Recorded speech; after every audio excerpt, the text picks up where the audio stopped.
Hi, my name is Cormay, and today I'm going to be talking to you guys about how I healed Phase 1 Mythic Raszageth Intermission. So if you've done this fight on Heroic, you're going to remember that you had to split your raid up into two groups after Phase 1, and they each went to each side, they killed the ads, and they went back on the main platform. The key difference here is that the two sides are different and the mechanics that they have. So one side, which we're going to call the red side, there's not a lot of healing, and you actually only send one healer over there. It's usually going to be your Holy Paladin. I'm not really going to be talking to you guys about that today because I wasn't going over there, so I'm not going to give you a guide on how to heal that. Instead, I'm going to be talking to you guys about the side that you send 3 healers. You have to send 3 healers over to, let's call it the blue side. That's what we called it, because there's a healing absorb you have to get off. So if you remember on the platform, there's 3 sets of ads. Each set of ads is going to spawn a zealot once you break the original shield on the big storm guy. And that guy, after about 10 seconds, is going to cast an ability called Shattering Shroud. This is a healing absorb that goes on everyone. If you don't heal it off in time, then that person blows up and it's going to wipe your whole platform, and it's going to be a wipe for your entire raid. And so this platform for a healer is basically just centered around being able to heal off those healing absorbs in time. So I said that there are 3 different ads that spawn to do this. So the first one, you do heal it off. The second one, you focus that ad and kill it before it actually casts the absorb, so you don't have to heal that absorb off. At least that is the strat that everyone is going with right now. Maybe that'll change by the time you get to this boss, who knows. And then the third one, you also heal off. So it's basically the timings. So what time the ad spawns depends on when you break the shield on the bigger ad. So this first one is most likely going to be around 4:07 because it's coming out of the first phase, usually like push at the same time. So you can pretty reliably guess it's going to be around 4:07. And then the second one, when it spawns, depends on when you break the shield. And then the third one, this timing might change, and it's not just that your timing might be different than my timing. It's also that your timing might change from you pull to pull depending on how good your DPS is and what breath you get, because the breath kind of offsets. But I'm going to go into those details in the video instead of getting into it too much right here. Before I get in there though, I just want to give you a slight overview of what the healing looks like, just like kind of like graphs before we get in there. Okay, so this is the overall healing for the intermission. So it's a lot less healing intense than phase 1 is, and it's a lot less healing intense than phase 2 is going to be. It is kind of just chill. Like I said, there's just 2 major like focal points of healing, and that's the healing absorbs. So let's look at the absorbed healing. So we're looking at absorbed healing. So again, the first one for us came around 4:07, and the second one for us in this kill came around 4:57. So you can see the healing here, the healing here. This is how much. This is like the breakdown of my absorbed healing. Our shaman was 2nd, and then our disc priest was 3rd. If you want to look at them individually, here's the first one. That's gonna be my tip the scales, and this one's gonna be my emerald communion. And here's the second one. So you can kind of see a difference between their healing as well. It's also important that you are divvying up like DPS CDs on these. So the second one we have ancestral guidance, and on the first one you're gonna see that we had nature's vigil on these ones to help us. And those can do some heavy lifting to be able to get those absorbs off in time, but let's get into the video. Okay, so instead of just showing you phase 1 intermission and when it starts, I'm going to show you basically where I think of where it starts in my head, which is right after you push the bird. So after you push the bird, it goes immune, she flies up, and you have about 10 seconds before you get knocked off onto the platform. So what you do is, I'll show you this in case you want to see it. So we just pushed the bird, she just went up in the air, and you're going to see all of our DPS pre-assign our spots coming over here, getting ready to get pushed off. So we're all gathering up, dodging the swirlies, and you're going to see me casting a temporal anomaly, and they're going to see me cast one more before we get over. So the idea behind this is I'm trying to get out as many echoes as I can before we land, so that as soon as we land, that I can put reversions on everyone. And since I'm playing Grace Period, that's going to increase my healing for when the healing absorb comes out. And also, the golden hour healing does count for full damage, which I didn't think it would, but it does. So yeah, we land, and I put reversion on everyone. You can see that didn't get on everyone, like I didn't get on our rogue here. That's fine. So yeah, we get here.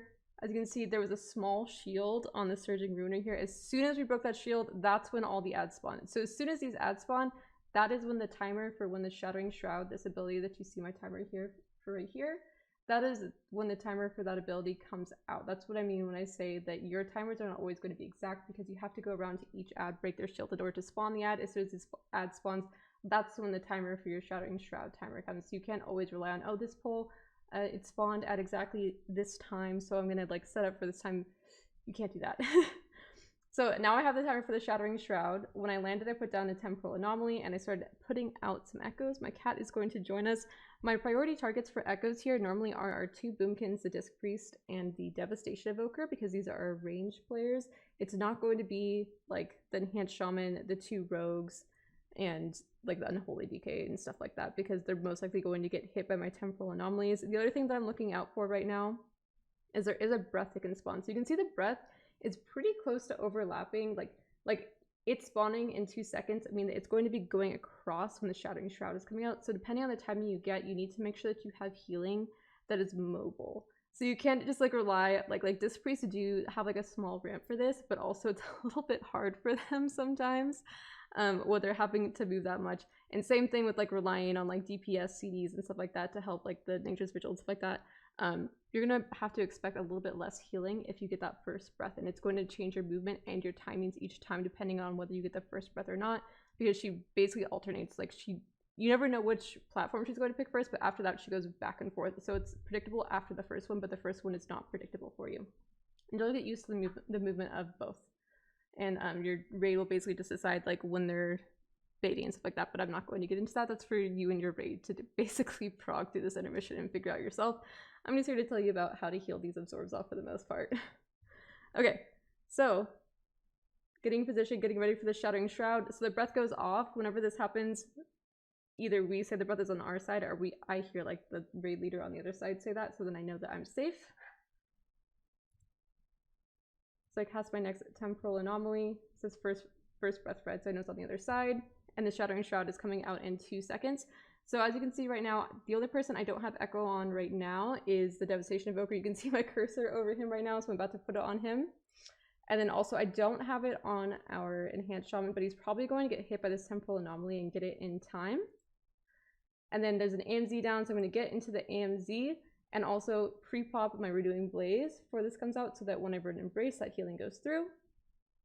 And then I also don't have it on our Resto Shaman here right now. And you're gonna see I'm hovering over him and I'm getting ready to Verdant Embrace him. Now, before I talk to you guys about how I do this healing, I want to point out something very important.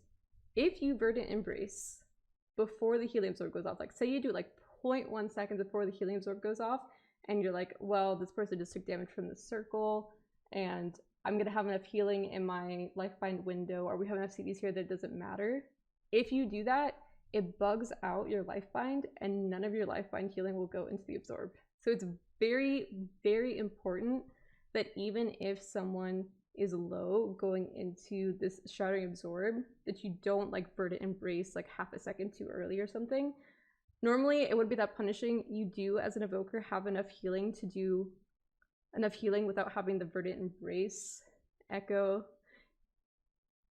like contribute to it, if that makes sense. Like you don't actually need that, but if you do it early, it bugs out your Lifebind. This is the only ability where I've seen something like that happen so far, but again, this is probably like the first healing absorb we've dealt with this expansion, and that's probably going to apply to future healing absorbs as well, that if you pre-Lifebind it, that it's not going to heal through the healing absorb.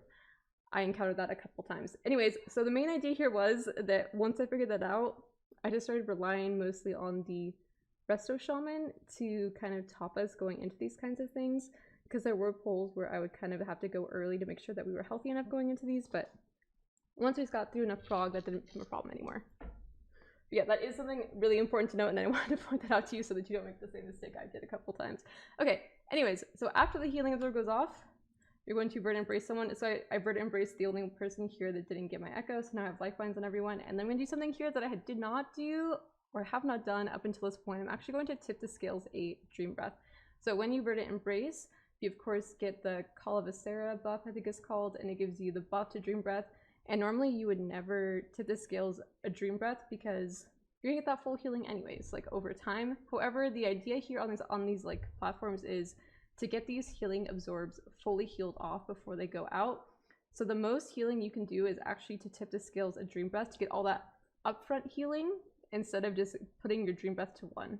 Because like the extra tick that you get from your Dream Breath after the healing absorbs go off, it's not that they're useless, but you're not in danger after that. Like I showed you like the healing breakdown, how much healing I do this intermission. It's not a lot. It only matters that you get these healing absorbs off.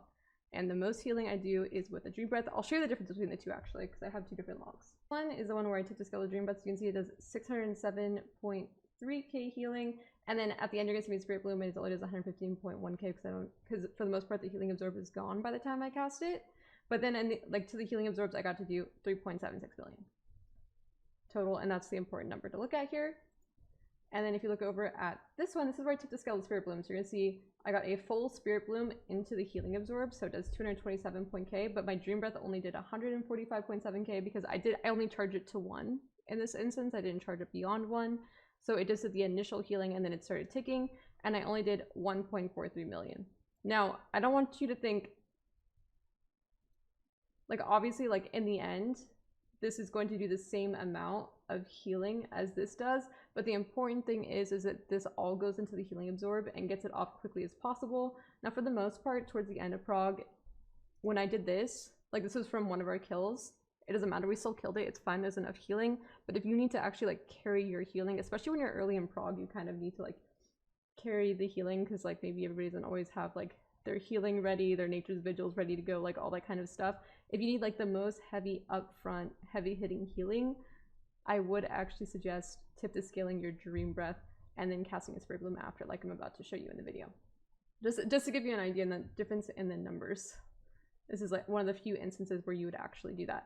Okay, so I tipped a scale to Dream Breath, and as soon as I do that, you can see that most people, like most of their absorbs are gone for the most part now as soon as you do that, because it's so much upfront healing if you do a full Dream Breath like that. And then you're going to see me start channeling a Spirit Bloom. So whenever we get the second breath, I never finish the Spirit Bloom cast. However, it doesn't matter because as you can see, like all the absorbs are gone. Like me doing that at this point is just habit. Now, if we had gotten the first breath, what would have happened is there would have been a little bit less healing contribution from some other people. So I actually would have fully casted a Spirit Bloom. Number one, because I'd be able to plant, and number two, because there's less healing from other sources. So in those instances, I usually have to actually like plant and full cast a Spirit Bloom. But if we get the second breath, I don't even have to if I don't want to at this point, but you can. And usually that'll be enough healing for you. So that's how you do the first absorb with tip to scales. And then we're getting onto the second Ruiner. So as you can see, we're breaking the shield, and then right here, the Frostforged Zealot is spawning. And this is where I'm going, if you have an Evoker Staff is super, super strong on this fight, particularly for this. So once the Zealot spawns, it's starting a timer for the Shattering Shroud, and we want to beat that Shattering Shroud timer, and we don't want to have to heal off this heal absorb. So I plant, I put my staff into the Zealot, and then I'm going to disintegrate. And then if I needed to, I would have used my 4-piece proc here to help kill it, but by now we have enough damage because late enough in the tier that we don't need it. Early on though, it was pretty hard to beat that DPS check, and a lot of your prog is going to come down to just trying to beat that DPS check. Beyond that, we're just getting ready, moving for the next breath. I put out a Temporal Anomaly. After these go off, I think I'm going to Reversion. That's usually what I do. Just to get some extra healing going to this to keep us healthy going into the next Shattering Shroud. I'm going up to the next Ruiner. Again, he has a shield. Once that shield breaks, this is the next Zealot has just spawned. So this Zealot is going to do the Shattering Shroud absorb. As you can see, it's going to come in 7 seconds.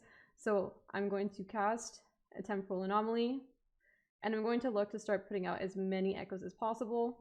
Usually on this one or on one of the earlier ones, I do a rescue. If you get the first breath, it's really important that you do rescue one of these. It doesn't matter, like to make a habit, I usually do this one over here if we get the first breath. Otherwise you might run out of puffer charges. You might just die to one of these breaths. It's really frustrating. So we're going to finish putting out my echoes here, and then I'm going to life bind. I did make a mistake here. I should have life bound the Resto Shaman because I actually did miss someone. In the moment, you make mistakes like that all the time. It's usually fine. And then I'm going to just Emerald Communion here, and it's going to heal everyone's absorbs off. Except for the Resto Shaman, of course, because I missed him, but it's fine. For the most part, your Emerald Communion can solo all the shields. So if you miss someone, whenever I do, like, if I miss someone here, the thing I do is I just cue my mic. I'm like, hey, I missed the Resto Shaman. And then the other 2 healers know they just need to heal that person. And for the most part, that's like the main majority of their job. So if you look at the healing for this one, again, mostly all lifeline healing, of course, being powered by that Emerald Communion.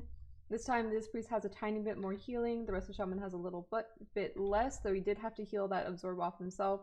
So you see his top healing is to himself. You can also see the top healing from the Enhancement Shaman is also done to him. So the Enhancement Shaman Ancestral Guidance is there to kind of clean up whatever is left over. Again, on that first one, we had the Nature's Vigils. On the second one, you're relying on that ancestral guidance. And after you do that, it's pretty simple. You're just going to DPS down these ads, dodge the next breath, and then get over onto the platform. I do want to say this was like our fastest like intermission ever. Like by the time that we get there, like the boss isn't even spawned yet. That's not normal. When you're progging this, you are going to be like early on struggling to get back in time to the boss. So I don't want you to like look at these timings and think they are exact. Like I said, it's going to depend on your DPS. The more you prog it, the faster you're going to get, and your timings are going to constantly change. It's just important that you're paying attention and adapting and not just looking at your combat timer the entire time. But thank you. Let me know if you have any questions. You can always comment down in the comment section or come by my stream and I'm happy to answer them for you, and good luck with prog.